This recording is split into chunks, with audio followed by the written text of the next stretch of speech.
Hi everybody, it's David Porter, and I'm back to wrap up some thoughts on police interactions with the severely chronically mentally ill. So the last topic I want to talk about is post-traumatic stress disorder, PTSD. Like bipolar disorder, PTSD has become another commonly known word among the lay public, that is the non-clinical, non-professional public. And once again, it is prone to great misunderstanding.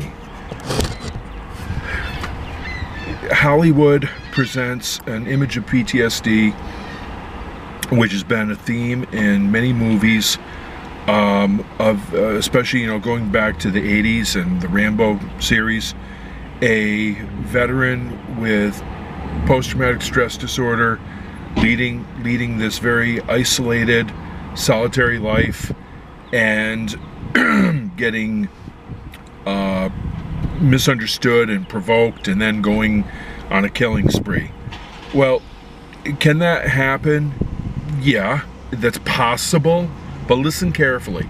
It is possible. It is not probable. Okay? It is possible. It is not probable. There's a very big difference. Anything can happen, but what is more likely to happen? Got to understand some basic stats and probability, and it will actually make your life so much better in terms of reducing anxiety and giving you perspective. More about that another time. So you have somebody with post-traumatic stress disorder, and there are certain elements of what I just mentioned before which are accurate, like the triggering event. A combat experience can definitely be a triggering event for PTSD, and self-isolation. Many people with PTSD do self-isolate, but as far as them being violent towards others, the numbers aren't there. The research says no. Once again, same with schizophrenia. The numbers are just not there. The numbers do not support that idea.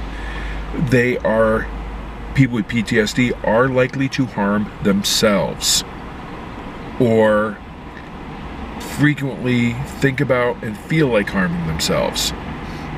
And they do tend to isolate, because one feature of post-traumatic stress disorder is you do not feel safe in the world. The world no longer feels like a safe place.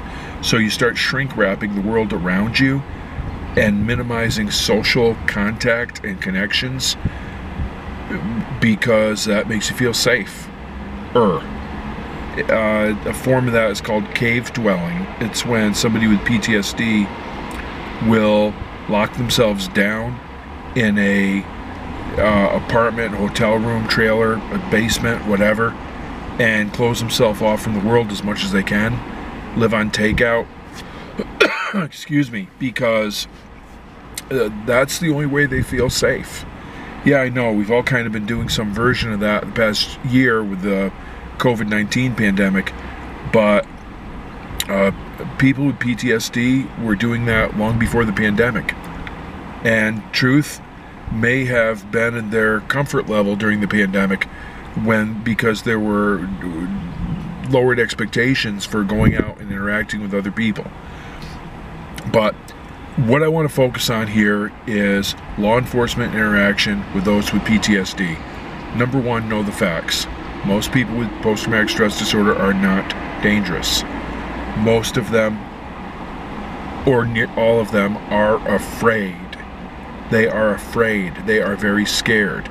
And people react to fear by withdrawal, freezing, or resisting. Some people, when they are afraid, they flee. They withdraw from the threat. They back off.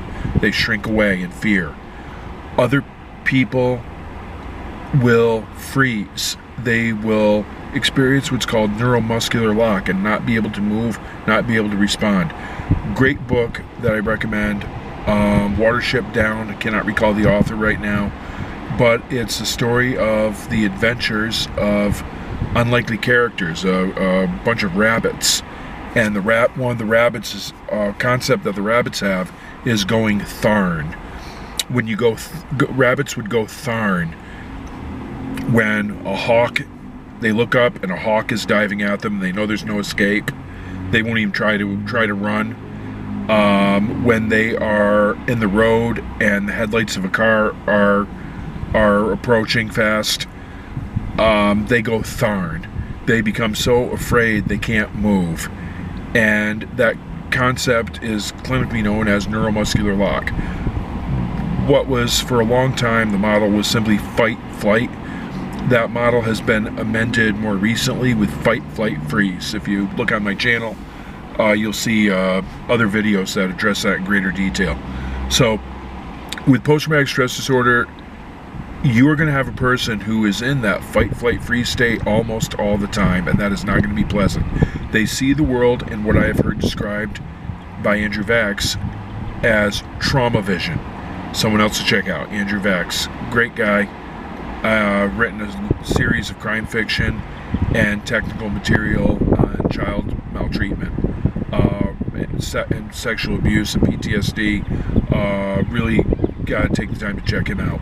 Anyhow, he uses the term trauma vision. That is, people with PTSD will see the world differently from those who do not have PTSD. They do not feel safe.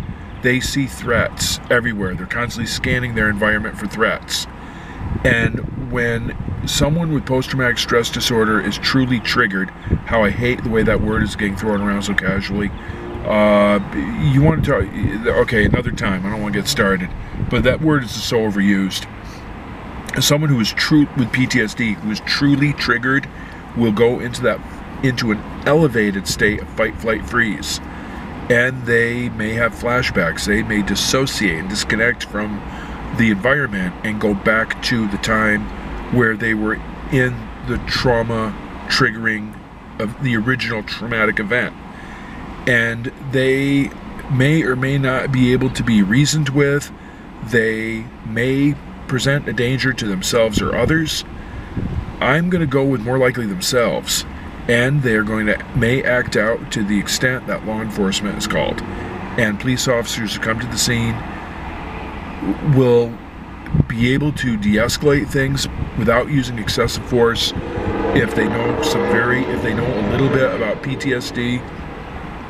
And one more time, a point I've made, point I want to drive home is that this is not a criminal, okay?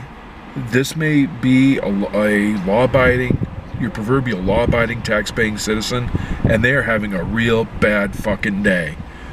You don't want to make it the worst day of their life and the last day of their life, and you don't want to make it a terrible day for you or their family or bystanders.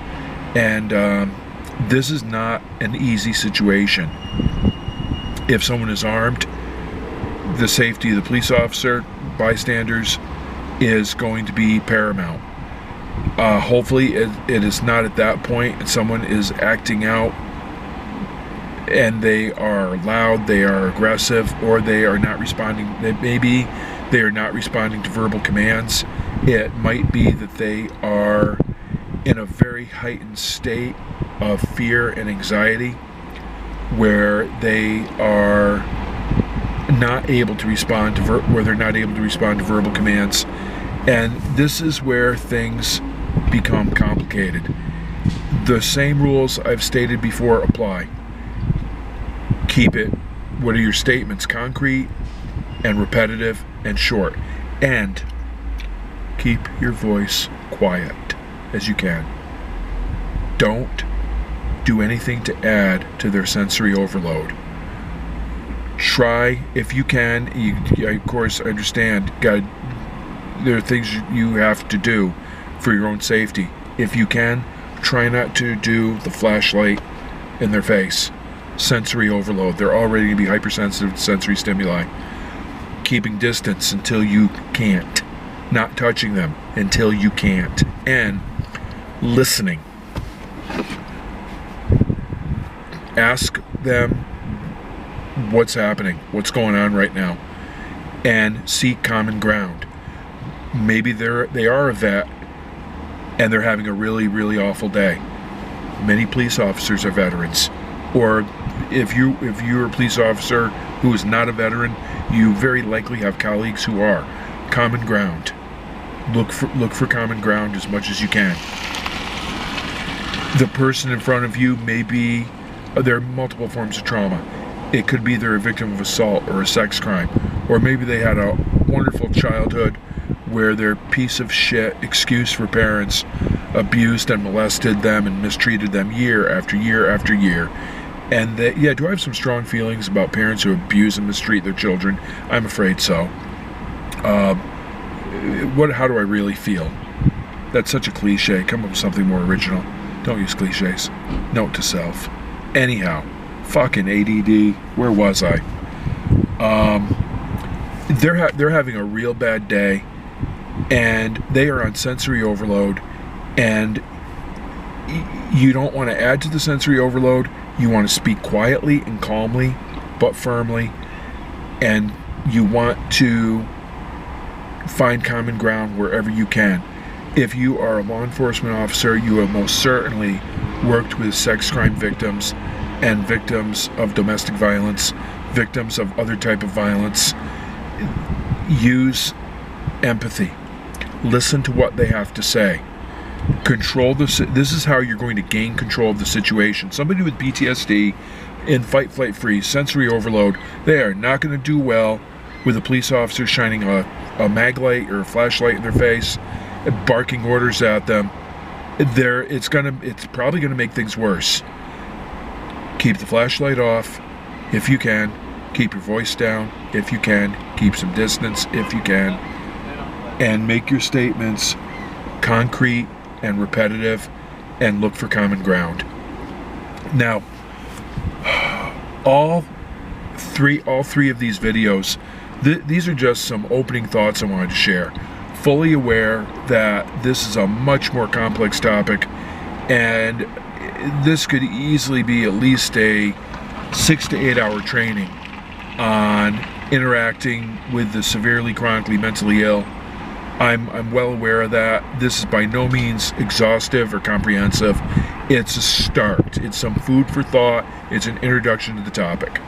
So, everyone, thanks for watching, and please hit subscribe and leave any thoughts in the comment section. Everyone, be safe.